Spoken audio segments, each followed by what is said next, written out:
The temple courtyard shimmered under the midday sun, its golden rooftops glowing. Beneath the ancient bodhi tree, Sarut sat, his untouched meal resting in his lap. His distant eyes seemed to search for something unseen. Nearby, a middle-aged cleaner in faded robes swept fallen leaves with slow, deliberate strokes. His face was calm, too calm, framed by an unreadable smile. A breeze stirred, undoing his quiet labor. He did not stop. "Strange, isn't it?" the cleaner mused, tapping his broom. "No matter how much we sweep, things return to where they began." The words, simple yet heavy, sent a chill through Sarut. A bell tolled in the distance. He did not yet know, his fate had already shifted. The butler's bargain. The sun bled into the horizon, stretching shadows long across the temple courtyard. The bodhi tree rustled in the dying light, its leaves whispering secrets to the wind. On a worn stone bench, Sarut sat frozen, a minor black contract trembling in his grip. The red ink pen felt heavy between his fingers, as though weighted by something unseen. Beside him, the cleaner had changed. His features, once softened by age, now held an eerie sharpness. His posture was poised, unnaturally still, as if he no longer belonged to the world of men. "No need to rush," the man murmured, voice smooth as silk. "But every moment you hesitate, someone else is signing first." Sarut swallowed. The contract's black pages seemed to pulse in his hands. The temple bell rang once. A choice had to be made. Sarut's eyes fluttered open, greeted by the cool embrace of silk sheets. His body sank into the mattress, softer than anything he had ever known. A slow breath, the scent of expensive cologne lingered in the air. Then he saw it, the skyline. Bangkok stretched endlessly before him, a glittering sea of neon and glass. He sat up, heart pounding. This wasn't his room. His old life had vanished. The cracked phone and the worn-out shoes were gone. In their place, designer watches gleamed under soft lighting. Crisp suits lined the wardrobe, and a sleek black suit awaited him on the wall like an unspoken command. A thrill surged through him. Power. Wealth. But beneath it, something else. A shadow, unseen yet suffocating. Something was wrong. The wine poured silently and smoothly like liquid garnet.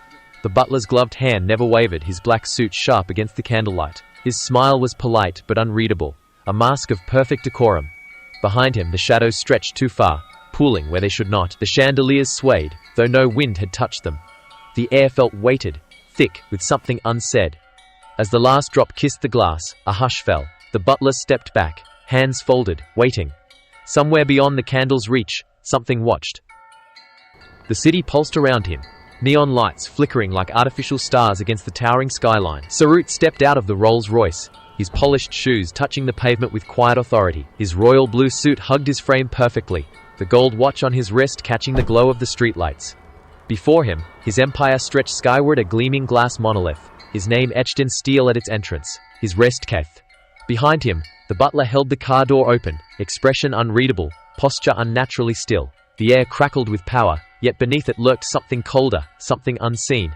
Sarut exhaled, adjusting his cufflinks. He had everything he once dreamed of, so why did the glass reflection feel like it was watching him back?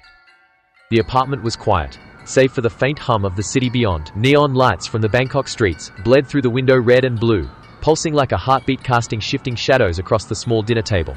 Noi sat motionless, her fingers curled around her phone. There were no messages, no missed calls, just silence. The meal before her, once warm, once made with care, lay untouched. The steam had long since vanished, and the candles burned low. Her black hair fell over her shoulders, strands clinging to her damp cheeks. She had waited far too long. A slow, shuddering breath.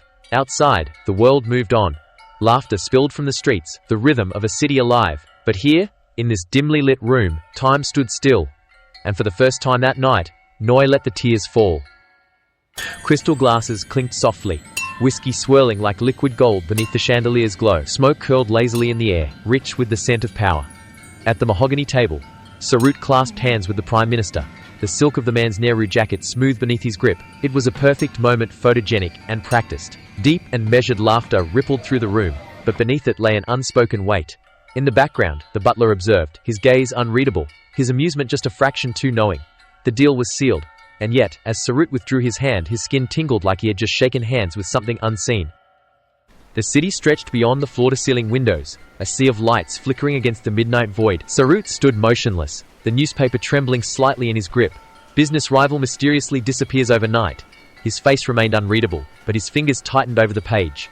Behind him, in the dim glow of his penthouse office, the The butler leaned casually against a bookshelf, his silhouette blending into the shadows. A smirk ghosted his lips, just barely visible, just enough to be felt. Sarut exhaled slowly. He had never given the order, but perhaps he had never needed to. The chamber pulsed with an unnatural glow, red symbols writhing across the stone walls like living veins. Wax dripped from the trembling candles, their flames guttering as if gasping for air. Sarut stood at the heart of the magic circle, breath ragged, black robes heavy on his shoulders. In his grip the silver dagger gleamed, slick with fresh blood. His own? Someone else's? It no longer mattered. Across the circle's edge, the butler remained still, unmoved. His eyes calm, amused, reflected the crimson light. "You cannot banish what was never truly here," he murmured. The symbols flared, the air cracked, and the butler smiled. The wind whispered at this height, cool against Sarut's skin. He stood at the edge of his empire, arms outstretched, dressed in pristine white, untouchable. The city stretched below, glittering in silent worship. He was free. He had won. A slow breath, a moment of peace. But in the glass behind him, just beyond his sight, a figure stood in the reflection, clad in shadow, watching, smiling. The butler had never left. Sarut did not see, and the night swallowed his triumph whole. Bangkok shimmered, but something was wrong. The skyline wavered, its neon glow bending like liquid, buildings sagging as if caught in a slow collapse. The air hummed with a sound too low to hear, too deep to ignore. Sarut stood in the empty street, breath shallow, his footsteps echoed strangely, like they belonged to someone else. He looked down. His reflection did not mirror him in the puddle at his feet. It grinned wide, unnatural, and knowing. The world shuddered, the asphalt cracked, and the city began to melt. Sarut jolted awake, his breath unsteady. The temple courtyard was unchanged, the same golden light, the same fallen leaves. In his lap, the plastic food container remained, but his hands trembled. His mind swam with memories that never were deals made in gilded rooms, battles fought, a throne lost to fire. Across from him, the cleaner and faded robes kept sweeping, his rhythm unbroken.